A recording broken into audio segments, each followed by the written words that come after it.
नमस्कार, मैं स्मृति Mujib, star news से। आइए डालते हैं आज की मुख्य खबरों पर एक नजर। नगर निगम की दोहरी नीतियों के चलते आज परेड मैदान में दुकान लगाकर अपने परिवार का भरण पोषण करने वाले सैकड़ों दुकानदारों की रोजी रोटी खतरे में पड़ गई।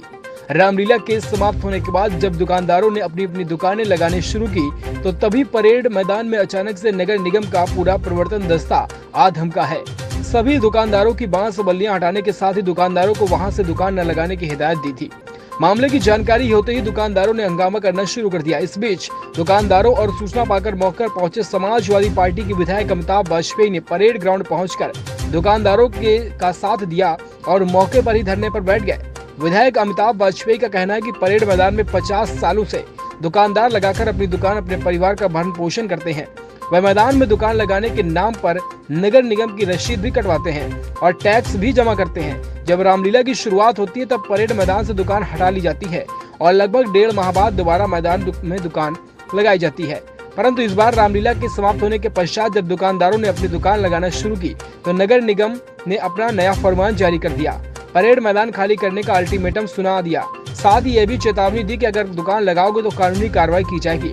सपा विधायक अमिताभ वाजपेयी ने कहा कि नगर निगम द्वारा दुकानदारों को पहले तो नोटिस वगैरह जारी करना चाहिए और उन्हें समय देना चाहिए, परंतु नगर निगम प्रशासन अपने हिटलर शाही रवैये से चलते दुकानदारों को समय नहीं दे रहा है और न ही किसी प्रकार का नोटिस जारी किया। उधर नगर निगम के प्रवर्तन दस्ते के प्रभारी आलोकनाथ ने कहा कि परेड मैदान पर दुकानें नहीं लगेंगी बल्कि इस ग्राउंड को विकसित किया जाएगा और स्मार्ट सिटी कानपुर की तर्ज पर इसका विकास होगा। फिलहाल दोनों ही पक्षों में तनातनी बनी हुई है। गरीब को मत उजाड़ो, रोजी रोटी मत छीनो, आवास मत छीनो, नहीं मानते ये लोग। ये पार्क नहीं है, परेड का जो मैदान है ये पार्क नहीं है। अब इसको पार्क बनाने पर आता है। मेरे क्षेत्र में 25-30 पार्क हैं, सारे सुंदर बने हैं और जो बनाने का मन हो हम देने को तैयार हैं। लेकिन इसको जबरिया गरीब की रोजी रोटी छीनने की बदनीयती से प्रसन्नता की को दूसरा कैसे सुखी है, कैसे खा पी रहा है, ये अच्छा नहीं लग रहा नगर निगम के अधिकारियों को।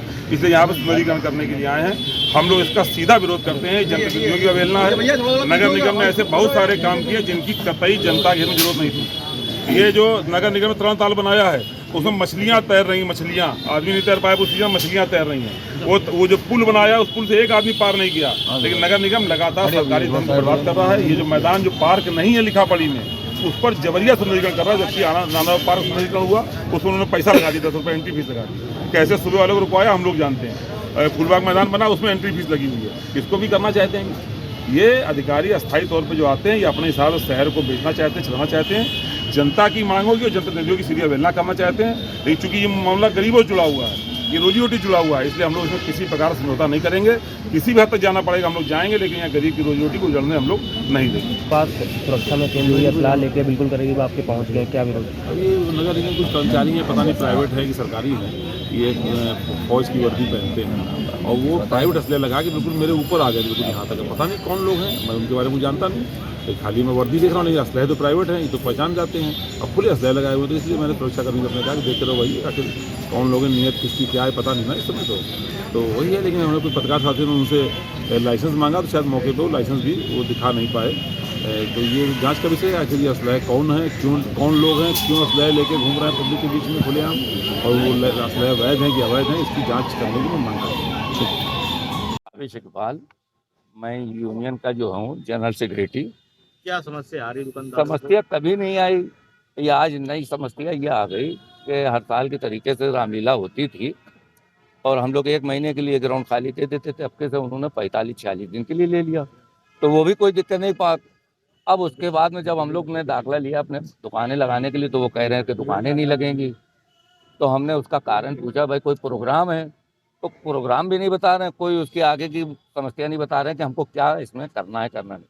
इसलिए मेरे दुकानदार खिसियाए हुए हैं कि भाई बता तो दो, भाई 10 दिन 20 दिन चले जाएं, कोई उसका कारण तो समझ में आए कि किस बिना पे ये आप 10 दिन और ले रहे हैं। तो आगे की मंशा नहीं समझ में आ रही कि उनकी क्या है, और हमारे दुकानदार परेशान हैं, इतना दिक्कत में है कि वो कुछ भी कर सकते हैं। पब्लिक त्योहार है, घर परिवार चलाना है जी भाई, कारोबार है और त्योहार का टाइम है, इसलिए हम लोग बहुत दुखी हैं। समस्या ये है कि यहाँ पे दुकानदार को जो है तंग किया जा रहा है। यहाँ दुकानें जो है लगाने के लिए सोच रहे हैं, यहाँ लगाने नहीं दे रहे हैं। यहाँ पे आ रहे हैं अफसरान, बोल रहे हैं अभी जो है यहाँ पे कुछ नहीं होगा। कितने सालों से दुकान लगा रहे हैं? यहाँ जो है हम लोग को जो है बाप दादाओं से दुकानें लगती चली आ रही हैं। अधिकारी क्या बताते हैं? यहाँ बोल रहे हैं कि अभी सुंदरीकरण हो जाएगा, उसके बाद में आपको डिसाइड बताएंगे बाद में। तो अब तो कोई लिखत में नहीं उनके क्या करना चाहते हैं यहाँ पे। होली का त्योहार है, अब तो फिर कैसे आप लोग का जीवन? अब रोजी रोटी तो 2 महीने से बैठे हुए हैं घर पे, रोजी रोटी से ले तो परेशान हैं। जब दुकान ही नहीं लगेंगी तो रोजी रोटी क्या चलेगी? ये कर्जा ले लेके जो का काम चल। हमारा यहाँ कारोबार था और आज से नहीं 84 में दंगा हुआ है, हमारा किले से माल उठा है और मेरे पास उसके कागज रखे हुए हैं, यहाँ की हम रसीद भी कटवा चुके हैं। आज हम लोगों के ऊपर दिक्कतें आ रही हैं। रसीद क्या कटी, किसके नाम पे कटी थी? यहाँ वो क्या नाम है, नगर निगम थे, 4 आने की कटी है, फिर 1 रुपए की कटी है, फिर 2 रुपए की हुई, उसके बाद तय बाजारी हो गई खत्म। क्या समस्या आ रही है अब आपको? समस्या ये हो रही है भैया, दुकान लगने को।